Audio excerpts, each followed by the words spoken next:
Hi guys, I have one tough topic for us today. I know we can take it. How to handle and how to help our lovers that have had sexual traumatic experiences. It's not easy, but I'll give you my rundown of what this may mean and then my steps for the first aid. And I want to stress this out. If you've had a partner that has had sexual trauma, they need a therapist, and you're not it. And don't try to substitute yourself for a therapist. Don't try to give advice or anything because you don't understand the way trauma works. So here it goes. First of all, I would like us to be more aware that many people, both men and women, have had sexual trauma in their past.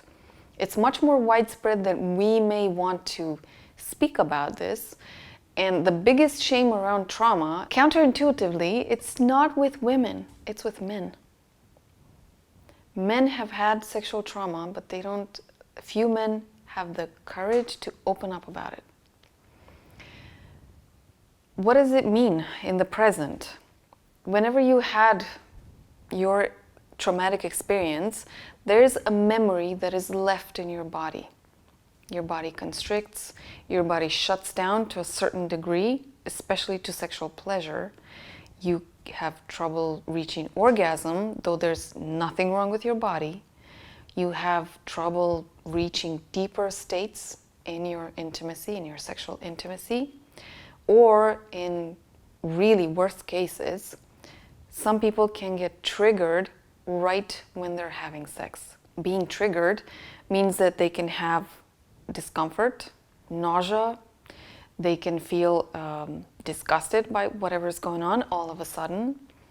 They can freeze, basically, they don't feel anything physically, and when they become aware of that, they also get scared, they freak out a bit around it. Or they simply sometimes have defensive gestures, behaviors right in the middle of sex. That's what a trigger looks like, being triggered right when you're having sex. Now, in case you have somebody in your life that has been through that, or in case you've been through that, I know I've been through that, on top of all this, there is a layer of shame. Shame that we, as people that have been through sexual trauma, might be broken or damaged goods, that we might not be worthy of having a deep, a beautiful relationship with somebody. And we might fear that we might get rejected if somebody even knew that we had such a horrendous episode in our past. So that's a layer on top of the actual triggers or the actual traumatic memory episodes that we have in our lives.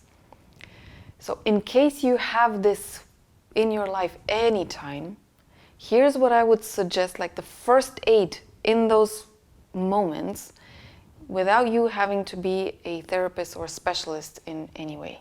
First of all, stop having sex. It's not going to be good. If you feel that somebody's triggered or somebody's struggling with something and you can sense it, stop having sex or don't even initiate it. It's not going to be good. Secondly, take deep breaths. Especially if you've been triggered, you kind of get scared, you get agitated. You need to calm yourself down and calm down your nervous system. And breath is the first place to go to. Take deep breaths. If you are the one that is being triggered and you're aware, somehow you have this capacity to become aware that you're triggered, ask for a break, ask for a pause, and ask for space to breathe deeply. If your partner was triggered and you can see it on them, on their faces, on their body gestures, you can see that they're losing breath or they're hyperventilating, help them breathe deeply and thus relax. The third one, get a glass of water. Both of you. No matter who's the one that is being triggered or who's the one that is being in a challenging place, get a glass of water because you're going to need hydration. Your body's going to need fluids, and it's going to need to circulate fluids in the body right then, because the amount of pressure and tension in the body, you're also going to feel it. Even if you don't have anything going on with you, you're going to perceive it. It's going to be in your field also, so you also need water. The next thing, do something pleasurable. Pleasure relaxes. It helps you to release the oxytocin and dopamine hormones in your body. You need those. Pleasure, that's why it's the foundation of sexuality. You know, when you go for sex with somebody, the first and the one thing that you want to aim for is pleasure. Well, when somebody's going through a traumatic memory episode, you're gonna need to somehow bring pleasure to them.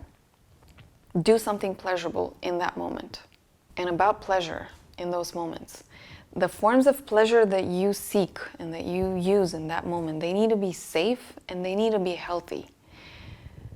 Comfort food, so eating for the sake of pleasure, it may seem like a good idea on the spot, but I don't recommend it. I think on the long run, it fosters a really unhealthy relationship with food, and comfort eating is not going to, it's pleasurable, I'll give you that, but it's not healthy. So don't go there if possible. Seek other forms of pleasure, touch, hug, kiss, cover yourself with a blanket or something comfortable, take a hot bath together if possible, do massage, do anything else in that moment that brings you pleasure, but leave the food for a different time. I'm serious. Also, no alcohol, no cigars, none of the vices, not in those moments, because you're risking to cultivate something that's really not healthy in that moment. And last but not least, be sensitive and be loving to the person. Okay, they really, and you too, need also a lot of nurturing in that moment, a lot of soothing words, gestures, one more time, and you need to feel, both of you, safe. Especially the person that is triggered or is going through that tough time, they need to feel loved and seen and appreciated. One of the aspects of trauma is that whatever happened to them, they did not have the time to react. They did not have a full response. That's why their bodies are blocked, so they can't feel orgasm, they can't feel pleasure, or they become defensive sometimes.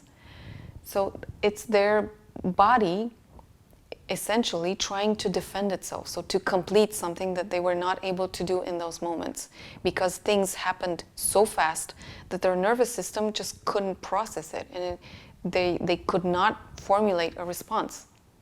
Super fast things, yes, they can be traumatic. This is the essence of trauma. It happens faster and to a higher intensity than what your body, nervous system especially, can handle, can manage, can process, and then can react to. So a sensitive and a loving, nurturing atmosphere is crucial, fundamental, essential, the crux of healing in the future. And only at a later time, so after the episode was dismantled or discharged, after they've relaxed, after they've had a long nap and great bath and good food, and they're strong, they're nourished, only in those moments can you ask if it's okay to speak about this, and you can suggest to them to seek a therapist, because you're not one. And trauma needs a therapist to be worked out. And yes, you can go with them, you can reassure them that you're not going to leave them. Hopefully you're not going to leave a person just because they've had trauma in the past. Your lover, your partner, is more than the traumatic episode that they've had. And you need to understand this. Every organism has the ability to heal and to spring out from that place with a stronger attitude, a stronger grasp on things, on lives, and even with sometimes a life purpose. Some people can have, or they can find the internal resources to turn a gruesome episode in their past into something healing and something meaningful, not just for them, but for other people. And I want to stress this out. None of what you see here, this video, my channel, my other social media channels, the programs that I'm doing, none of that would have happened had I not chosen to make something out of my misfortune and my really, I'm going to say it, misery in the past. And I'm not an exception here. Many people that have had a lot of shit in their past, they sprung out from that and they decided to do something meaningful. So don't underestimate your lovers just because they're going through some tough times or rough patch. That doesn't mean that they might not surprise you with amazing things that they can do once they recover. And boy, if you stick around with them, you might be super proud and super turned on by what your partners can do.